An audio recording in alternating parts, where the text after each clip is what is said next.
So we're talking about Valentine's Day, St. Valentine's Day, the Hallmark card special. Yeah, I guess we should start with that, right? Because it is a Hallmark holiday, or so it's called. What's another Hallmark holidays? Hallmark holidays. I think Valentine's Day is one of the biggest ones, for sure. It's religious in origin, obviously. St. Valentine's. I think, if I'm not mistaken, it was tied into like a feast or a festival or something like that. And then there's some like story that was infused into it, which turned into romance through the biblical scriptures, where the dude was in prison and he fell in love with some gal during that period of time. I can't remember all the exact details. You guys go look it up, but yeah, it's been around for a few years. And I think that one of the things that's happened is that marketers and the corporate world they're always looking for some reason to run a sale or sell you extra shit that you generally don't need, right? Black Friday, Cyber Monday, Turbo Tuesday, whatever, Thirsty Thursday, like they just those dates that like lead up to Christmas sort of thing, so they can ramp up some sales. Again, I always date myself. When I was a kid, we had Boxing Day. That was it. Boxing Day was a big sale day. Now you've got Cyber Days and Black Days and Blue Days and Brown Days. It's like, holy fuck, man. Anyway, so back onto the St. Valentine's Day thing. It's a Hallmark holiday. I think culture sort of beats it into you. It's like, one of those things where it's just, elementary school days, we used to have these little cards. They were like business cards, but a little bit larger. And they were Valentine's Day cards and be like to and from, and then you get a Valentine's. And the geeky kids didn't get a lot of them, and the cool kids did, obviously. And sometimes you get candy attached to it, and the girls would blush and the guys would be like, oh, she likes me, sort of thing. And yeah, that's like most kids' introduction, I think, to to Valentine's Day. Although from what I hear, some schools, they don't really they don't embrace it anymore, if that's the correct way to sort of frame it. They don't really encourage the kids to exchange cards. Or I'm going to venture a guess here, and somebody can correct me in the live chat or in the comments, but it's probably got something to do with not letting children feel left out. Because everybody gets a participation trophy now, right? They don't keep score in certain sporting games anymore. It's just everybody just kind of plays and runs around, and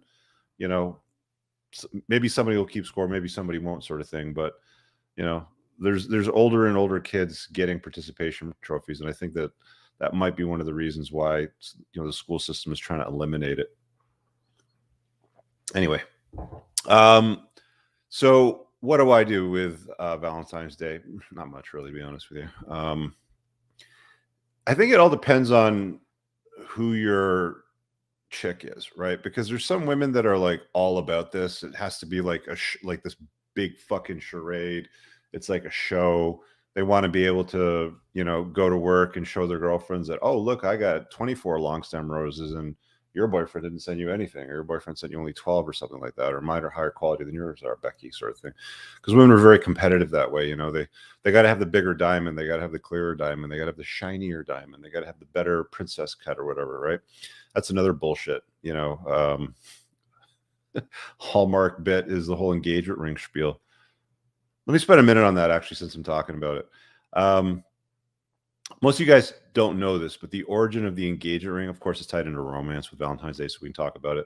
Valentine's Day also happens to be one of those days where a lot of dudes get down on one knee and make the biggest mistake of their life and invite crazy into it.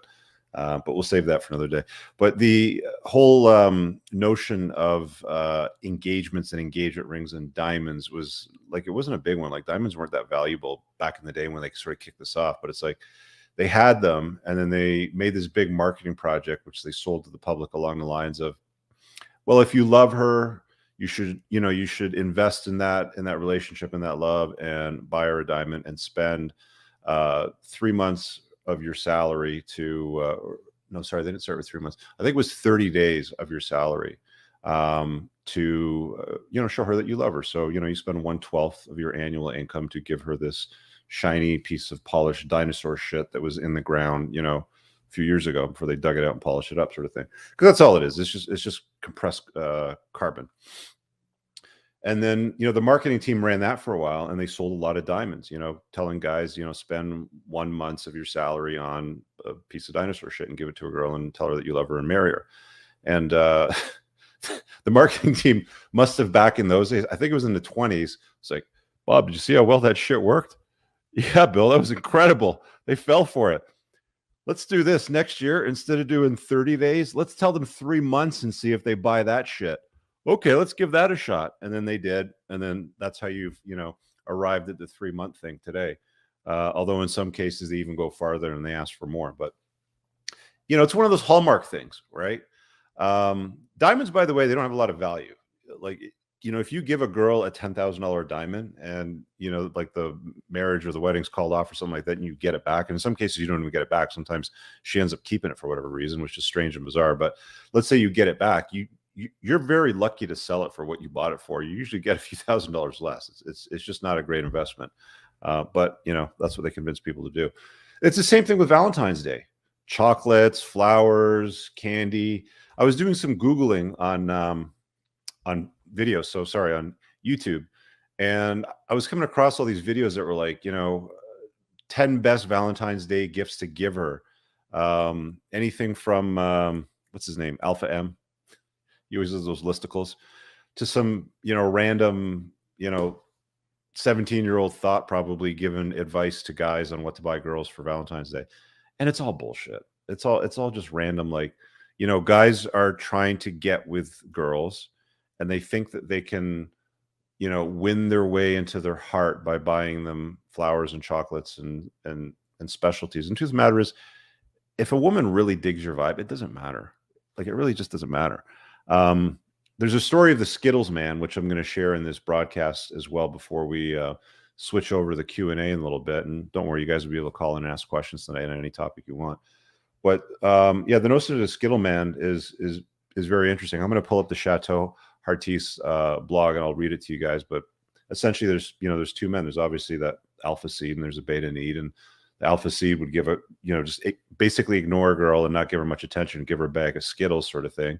And then there's the other guy who bends over backwards to give her everything under the sun, and she doesn't really pay much attention to him. She wants the guy that doesn't, the Skittles man. So I'll get into reading that in a little bit. But again, Hallmark holiday, right? It's impossible to get a reservation for dinner. I tried to do it in my 20s. I was that dork. I was that guy, right? Can I have a reservation? Oh no, sorry, we're fully booked. Oh, can we have a reservation? Oh no, we're sold. And you're calling around trying to be like the romantic guy to take all that bullshit. It's really look, go do it. Feel good doing it if it's what you really want to do. If you think that it's obligatory, if it's chivalrous and all that stuff, blah blah blah. Look, every day is Valentine's Day for my chick. She's got a good life. She's well taken care of. She's got a good guy. We go on a rally. I take care of things. We go on a vacation. Trip is covered, right? It's like, every day should be Valentine's Day for a chick in my life is the way that I see it. So I'm not going to go out of my way and send, 72,000 flowers to her at work and be one of those obnoxious dorks with the balloons. And it's like, okay, I'm going to mark my territory in here, because this is really what guys are doing, right? Like, they're trying to mark their territory. Like, she's mine. That's mine over there. And that's why I sent that over to her. I don't know if you guys have ever sent flowers. I don't know what they cost today, but they're fucking expensive. Okay. They die very quickly. You want to deal with flowers? I got a better idea for you. Next time you're shopping at Costco, not on Valentine's Day, just grab a nice bouquet of flowers, bring it home, put it in a vase, and when your chick comes over, don't even say anything. Just put it there. Just put it there. She'll notice it. That's it. Doesn't cost you a vast fortune. You're doing it as you're going about your day anyway. It's not in some stupid Hallmark holiday, because you're trying to knock her socks off and impress her or whatever. It's like, whatever, you just don't. That's just my take on it. That's what I think. I really hope you guys enjoyed that clip. If you want to watch the full-length podcast, you can find that over here, that clip's from. If you're newer to the channel, make sure you hit subscribe over here, and pin down below in the top comment, you'll find a bunch of useful links to my website, my supplement line, books, and a bunch of other stuff. Have an amazing day. Peace out.